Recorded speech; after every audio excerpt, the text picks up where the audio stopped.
Hey everybody, welcome to our species spotlight on Java moss. A scientific name for Java moss is Vescularia dubiana. This is a plant that's found native to Malaysia, India, and Java.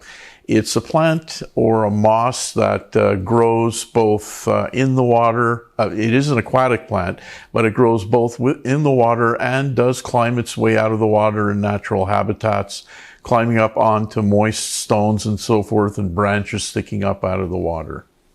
Now we're going to get into some of the nitty-gritty concerning the keeping of Java moss and some of the many advantages that it offers you using it in an aquarium.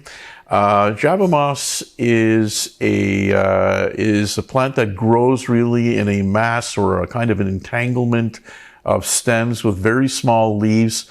The leaves are about 4 millimeters to 0.16 of an inch. So they're very tiny.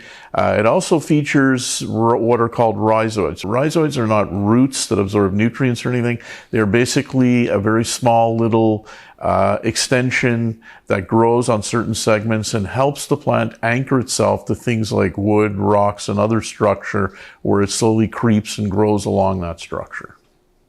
When it comes to the size of aquarium, that's not really a factor when keeping Java moss. It does very well in small aquariums all the way to very large ones.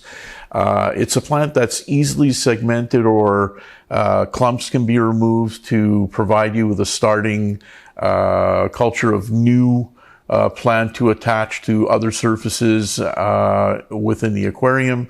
It's normally a plant that you can put within the shade of other plants, as it does quite well in lower light conditions, so it can make for very interesting visual contrasts. It's also a plant that you can't plant in a substrate.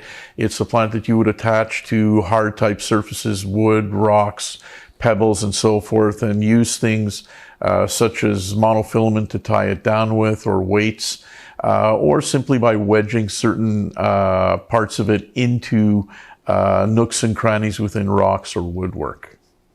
Now, the actual types of water conditions can be anywhere ranging from an amber stain type water to very clear water. It is also a plant that does very well in low to mid-level lighting situations. Java moss is a great choice for beginners as it tolerates a wide variety of different water conditions and lighting conditions. Very hardy, it's easy to propagate. It also makes for an excellent choice for low-tech type tanks where you're not using much for filtration or lighting. It's an ideal plant for that kind of situation.